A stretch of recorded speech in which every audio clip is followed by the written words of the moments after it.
BlockFi bankruptcy. New major collapse after FTX. You probably have heard about Chapter 11 bankruptcy before, but do you know what it is and the role that it has come to play in the current crypto state?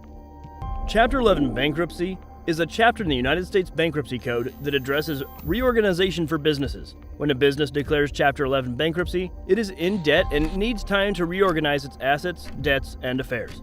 This reorganization is usually a supervised legal plan approved by a court. It will involve a major revamp of a business in financial trouble. The revamp may include changing management, layoffs, slashing budgets, and shutting down divisions. The revamp aims to revive the business, make it pay its debts, and generate revenue while staying in business. Keep in mind that this video is strictly for educational purposes and not a basis for any investments. As we advocate for financial freedom and inclusion for everyone, individuals should always invest according to their taste for risk.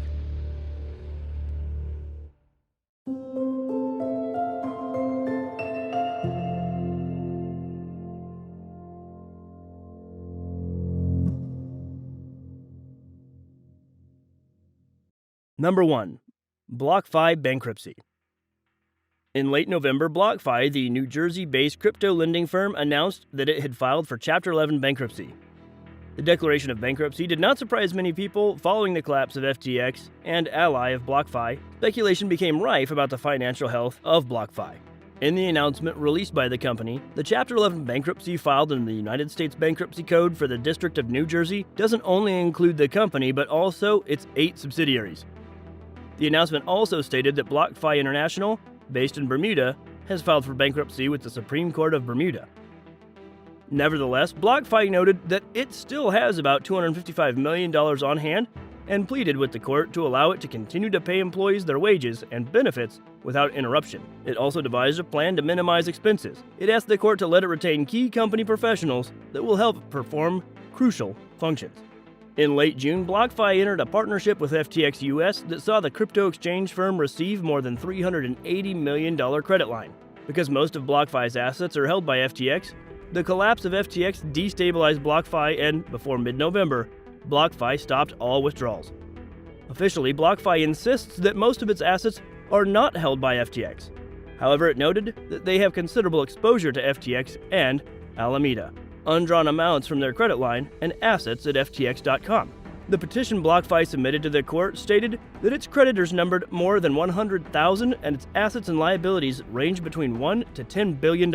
Although the filing intentionally omitted equity owners, it listed Valar Ventures as the holder of 19% of the company's shares.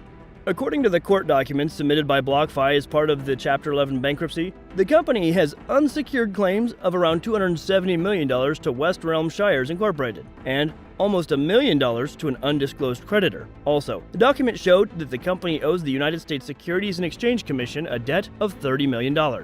Following intense scrutiny from state and federal regulators in February, the Securities and Exchange Commission announced actions against BlockFi for failing to register high-yield interest accounts that the commission views as securities. BlockFi paid $100 million after reaching an agreement with the commission.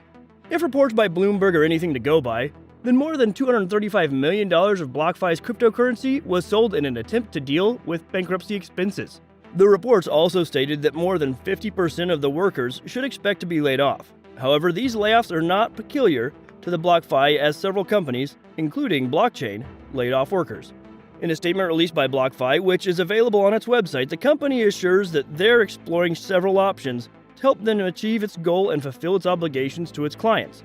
They noted that filing for bankruptcy would help them stabilize and develop a plan to provide value for their stakeholders and clients. To achieve this, the company would focus on recovering what counterparties like FTX owe them. Number 2.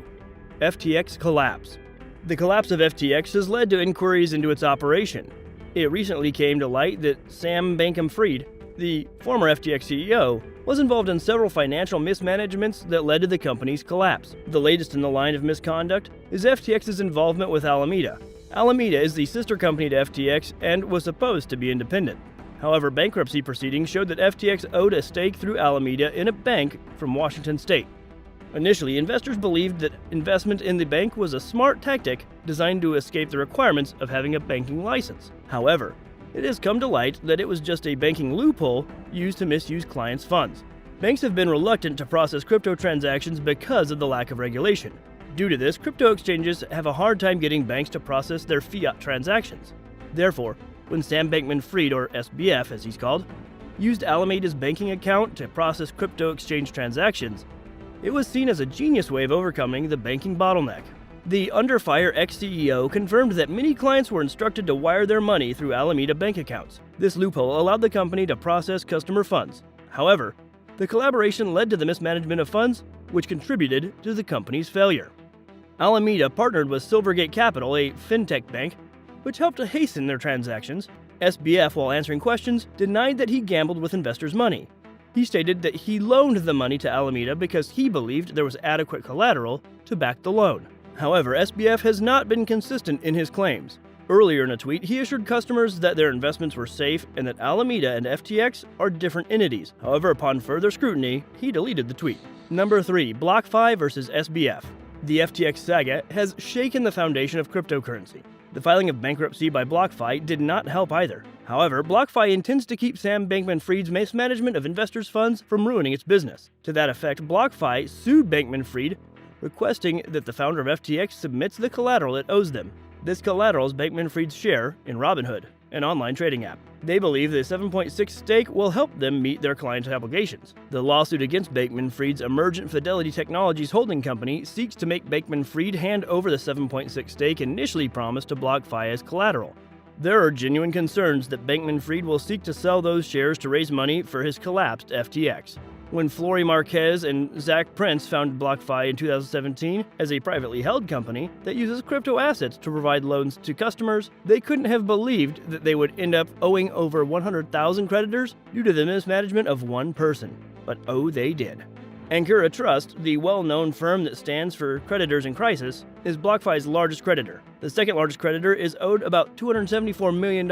If you double this amount, you'll still be short of the $729 million owed to Ankura Trust. Although the collapse of Sam Bankman-Fried's $32 billion empire has rattled the cryptocurrency community and has ignited a massive loss of confidence in cryptocurrencies and cryptocurrency exchanges, it has not resulted in the death of cryptocurrency. The collapse, which has caused the Bankman-Fried's mismanagement of funds and involved politicians, drugs, and celebrities, has had far-reaching effects on other crypto companies, with Genesis, the crypto brokerage firm, suspending payouts and possession of new loans due to the unusual number of withdrawal requests which it cannot process. Number 4. Effects on the crypto space. The high number of withdrawals is natural and should be expected. Following the collapse of FTX, investors' trust in crypto is at an all-time low, so it makes sense that they would want to take their investment out, watch the market, and know their next step. The high amount of withdrawals pushed FTX into a liquidity crisis when its questionable relationship with Alameda caused panic among investors. Gemini, a crypto firm and partner of Genesis, informed investors that its Earn program redemptions, which allowed investors to earn interest on their crypto holdings, are no longer available. The crypto company Cameron and Tyler Winklevoss founded also announced that it would work with Genesis to help customers realize their investments. Gemini assured customers that other products and services were not affected. The failure of FTX has called for increased regulation of centralized exchanges. The idea that a multi-billion-dollar financial firm is exempt from standard record-keeping requirements that every other financial firm is subjected to, simply because it's a crypto company, is beyond belief. Enforcing this regulation will lead to compliance costs for the firms. However, it will restore investors' confidence, revive crypto prices, and help firms to operate more transparently. Nevertheless, many experts have argued that the collapse of FTX calls for a return to the decentralized root of cryptocurrency. Centralized exchanges like FTX might make trading and holding cryptocurrencies easier. Still, it also opens up a pathway for mismanagement by founders. The switch to centralized exchanges arose due to the high possibility of attack. Nevertheless, Ethereum and Bitcoin have weathered that storm.